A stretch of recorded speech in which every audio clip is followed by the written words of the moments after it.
지금부터는 그 사도 교부들을 한 분 한 분 살펴보도록 하겠습니다. 물론 자세히 하려면 한도 끝도 없거든요. 그래서 이번 언제까지 제가 할지는 모르겠지만 이게 우선은 아주 간략하게 주마간산식으로 7세기 혹은 8세기까지 가는 게 이제 목표이니까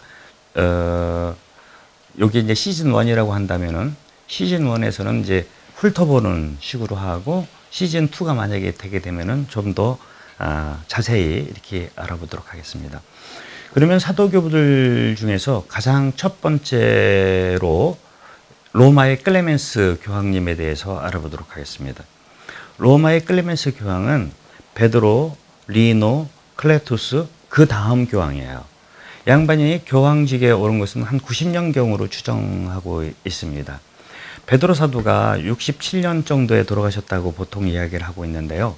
즉, 이 양반이 교황직 이전에 이미 베드로와 바울을 이제 봤다라고 얘기를 할 수 있고, 그 근거를 조금 후대의 또 다른 교부인 리옹의 이레네오우스라는 그런 교부께서 이런 증언을 하신 적이 있습니다. 제가 한번 읽어볼게요. 그는 복된 사도들을 직접 보았고 그들과 접촉을 가졌기 때문에 사도들의 설교가, 여기서 사도들의 설교라는 것은 캐리그마입니다. 사도들이 한 이야기니까요. 캐리그마가 아직 귓전에 울리고 사도들의 전승이 그의 눈앞에 어른거리고 있었으리라 여겨진다. 뭐 이렇게 쭉 이어지고 있습니다. 즉, 이 이레네오의 그 증언에 의하면 사도들을 직접 목격했고 뿐만 아니고 사도들이 생생한 목소리가 그의 귓전에 아직까지도 울리고 있다라는 이런 표현을 통해 볼 때 사도교부의 조건에 잘 맞는 분이라고 이야기를 할 수 있겠죠. 그 외에도 많은 교부들이 이 로마의 클레멘스에 대한 증언을 해주고 있습니다. 로마의 클레멘스가 남긴 문헌은 딱 한 권밖에 남아있질 않아요. 고린토인들에게 보낸 편지입니다. 우리가 고린토서관 하면은 바오로 사도가 고린토인들에게 보낸 편지 한 1권, 2권을 알고 계실 텐데 똑같아요. 고린토인들에게 보낸 편지인데 왜 이 편지를 쓰게 됐느냐? 이것도 역시 바오로 사도가 제1고린토서관을 보낸 이유와 아주 흡사합니다. 고린토는 여러분들 가보신 분은 알겠지만 그리스 반도의 아주 중요한 지정학적, 상업적 중요한 항구 도시였거든요. 그래서 수많은 사람들이 이제 거기에 이제 모이게 됐고 거기에 바오로 사도가 복음을 선포했고 교회를 세우셨죠. 많은 이질적인 사람들이 한데 모여 살다 보니까 늘 이 가지나무 많은 나무 바람 잘 날 없다고 여기도 그랬죠. 바오로 사도 때도 여러 분파가 불목을 하였죠. 바오로파다, 베드로파다, 게파파다, 아폴로파다. 여기에 이제 바오로 사도가 개입하게 되는데 마찬가지로 이 로마의 클레멘스 역시 그 당시에 고린토 교회에 여러 불목을 접하게 되고 그런 불일치 상태에 로마 주교로서 개입하는 편지를 쓰게 됩니다. 그 시기는 보통 95년경이라고 보고 있어요. 이 편지를 통해서 보게 되면은 고린토 교회의 일부 신자들이 합법적인 권위에 의해서 서품받은 장로들, 즉 교회의 집권자들을 내쫓는 일이 벌어지게 됩니다. 이런 일은 뭐 불행이죠. 교회의 비극이고 이때 멀리 여기는 이제 고린토잖아요. 멀리 떨어져 있는 로마의 주교가 거기에 개입하게 되는 거예요. 그러니까 이 내용은 뭐 여러분들이 추정해 보실 수 있을 것 같아요. 그들의 일치와 화목 그리고 장상들에 대한 순명이라는 것이 제1주제가 되겠죠. 이 주제를 끌어가기 위해서 로마의 클레멘스 교황님은 이제 구약 성경을 인용한다든지 당시 스토이즘의 철학적 어떤 개념이나 이미지를 이용하신다든지, 심지어는 그리스 신화에 나오는 그런 일치를 상징하는 그런 표현들을 차용하신다든지, 로마 군대도 이야기를 하세요. 로마 군대가 이렇게 세계를 제패하고 있는 것은 아주 체계적이고 상명하복에 아주 기계적인 그런 유기체적 몸을 이뤘기 때문에 그렇다라고 이렇게 말씀을 하시는 그런 서간이 이 고린도 서간이에요. 그 내용을 일일이 말씀드릴 수는 없지만 이 고린도 서간에 매우 중요한 부분이 있어요. 그게 뭐냐면은 95년경에 쓰여졌다고 한다면은 이 당시는 아직 요한 사도가 살아있을 때예요. 그리고 다른 말로 하면 요한 복음이 아직 집필되기 전이었다라는 이야기예요. 한참 떨어진 로마라는 완전히 다른 교회의 한 주교가 어떻게 그 멀리 떨어져 있는 아드리아를 넘어서 있는 그 고린도 교회에 간섭하고 개입할 수 있느냐, 이 문제예요. 이거는 우리 카톨릭에서는 굉장히 중요한 질문 사항입니다. 바로 로마 교황의 수익권에 대한 이야기가 됩니다. 그러니까 이거는 우리 카톨릭 중에서는 굉장히 중요한 문서라고 이야기를 할 수 있겠습니다. 반면 개신교 학자들이나 또 이제 수익권에 대해서 하는 것이 과장됐다고 생각하는 그런 학자들은 아니다, 이거는 단순한 형제적 충고일 뿐이다라고 이야기를 하는데, 이 몇몇 대목들은 아주 좀 심각해요. 예컨대 우리 권고를 듣지 않으면 하느님께 중대한 죄를 짓게 된다라는 말이라든지, 우리는 성령의 감도하심에 따라 말하는 것이니 이에 순명하라 라는, 어떻게 보면 약간 위압적이고 강압적인 언사를 우리는 볼 수 있게 되는 것이거든요. 하여간에 현대 신학에 있어서 이 고린도 서간은 이렇게 로마 교황의 수익권 문제에 있어서 아주 중요한 실마리를 제공하는 단서라고 이야기를 할 수 있고요. 또 이 문헌에서 우리가 교회사적으로 바라볼 수 있는 것은 아까도 말씀드렸지만 베드로와 바오로에 대한 증언들입니다.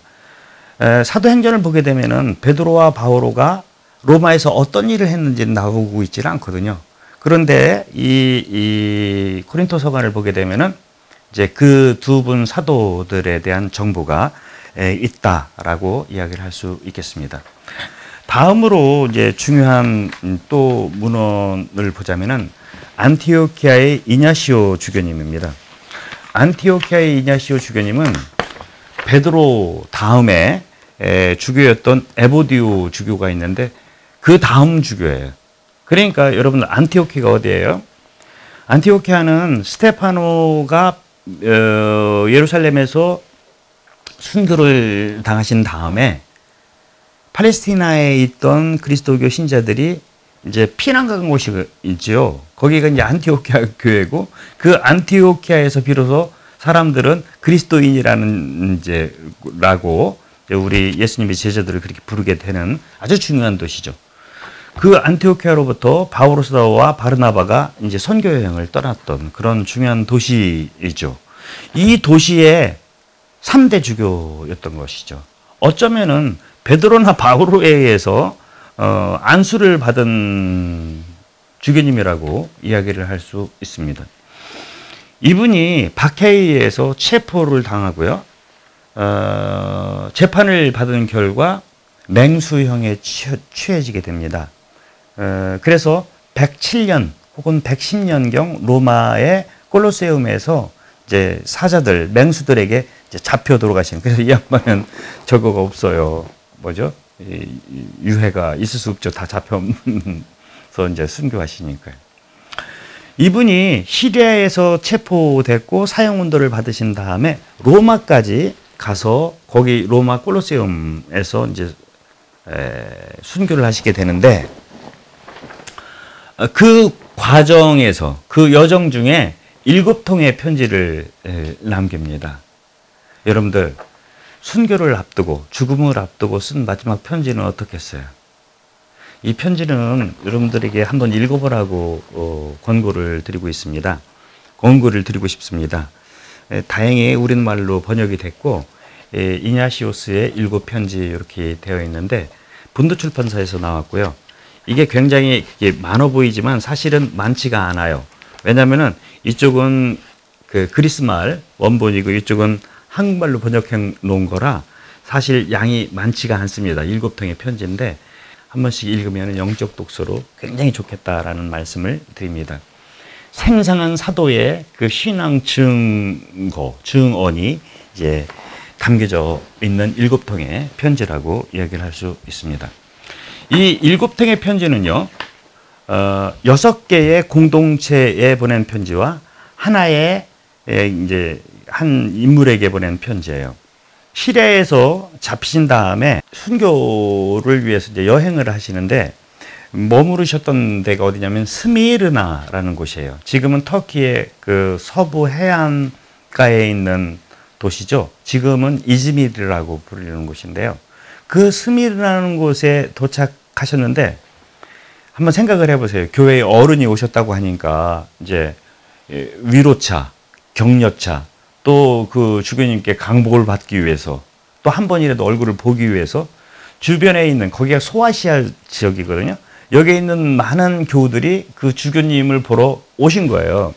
그때 그 주교님들, 그 신자들이나 주교님들에게 감사의 편지를 쓰시게 됩니다. 스미르나에서 어디에 쓰시냐면은 에페소 교회, 마그네시아 교회, 트랄레스 교회, 이 교회에 감사의 인사, 이게 당신을 이렇게 위로해주고 환대해 주신 거에 대해서 이 세 교회의 편지를 쓰게 되는데 또 한 편지는 로마로 보내요.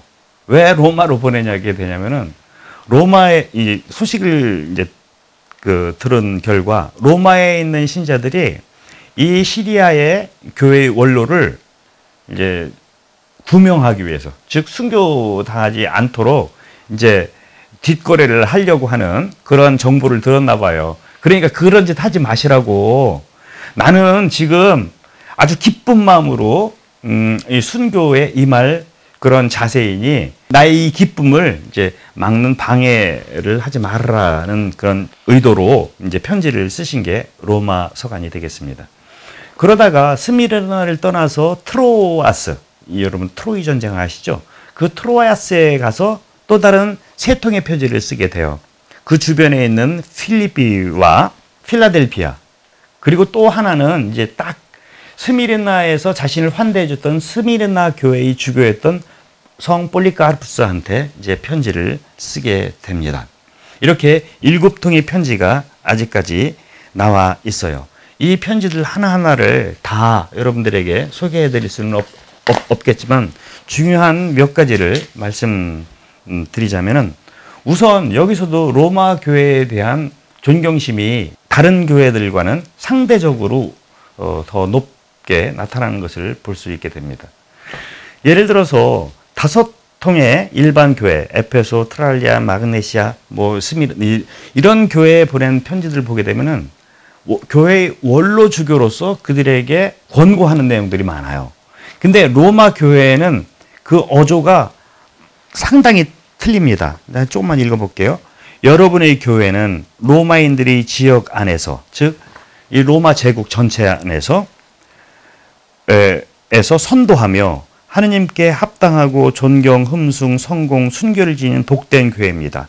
또한 사랑을 선도하며 그리스도의 법과 아버지의 이름을 잘 간직하고 있습니다. 라는 표현이에요. 저는 베드로와 바울처럼 여러분에게 명령하지 않습니다.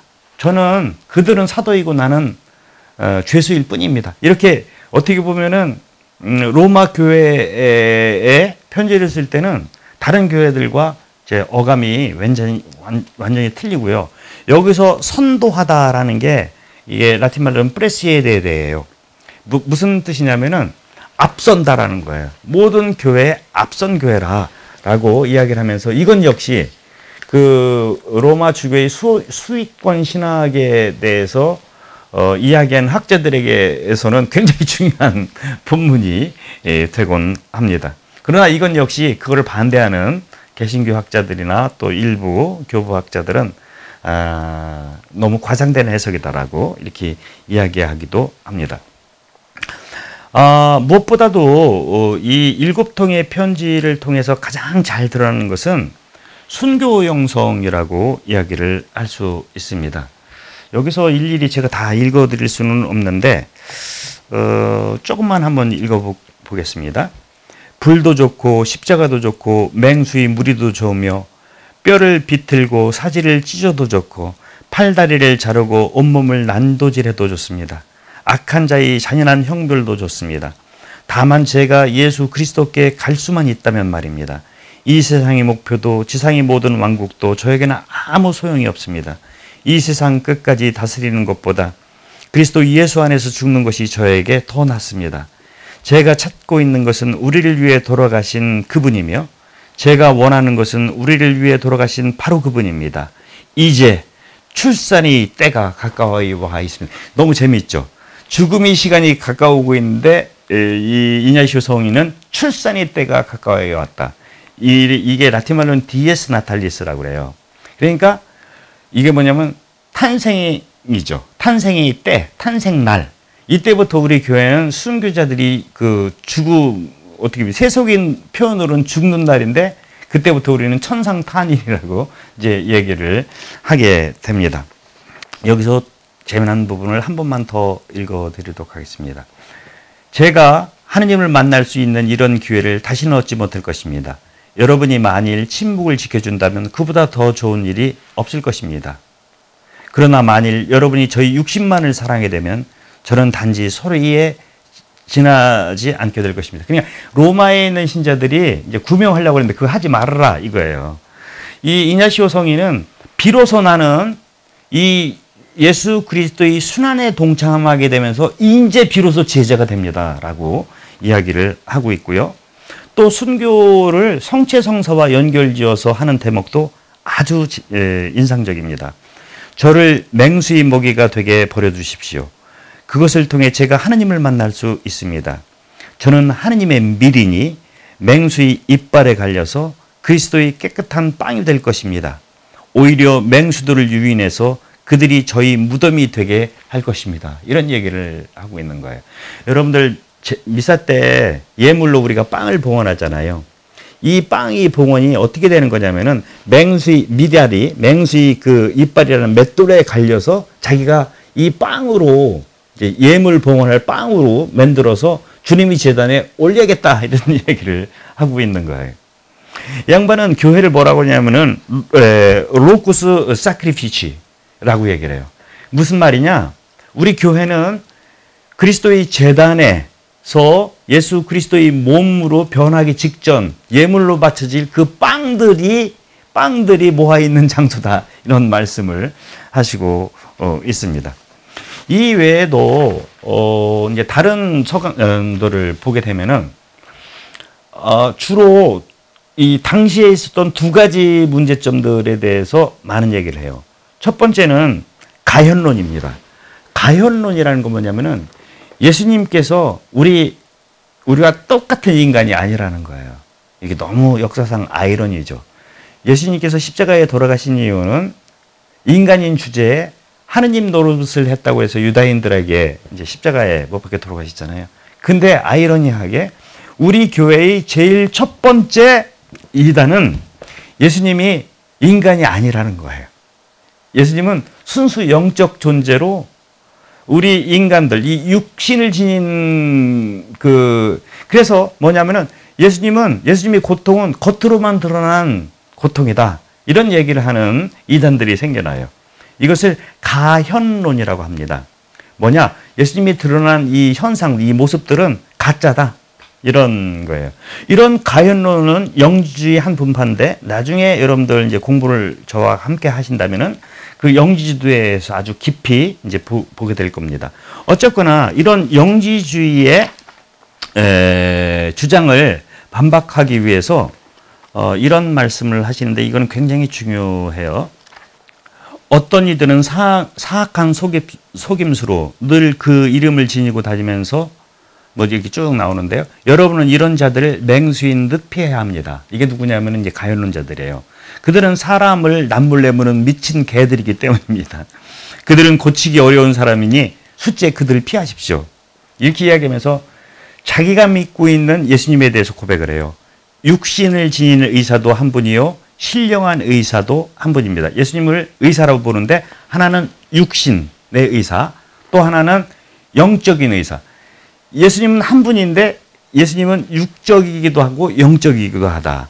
그분은 태어나셨지만 태어나지 않으셨습니다. 이게 무슨 얘기예요? 예수님은 참 인간이시면서 참 하느님이십니다라는 것이죠. 그분은 육신이 된 하느님이시고 죽음으로써 참 생명이 되셨습니다.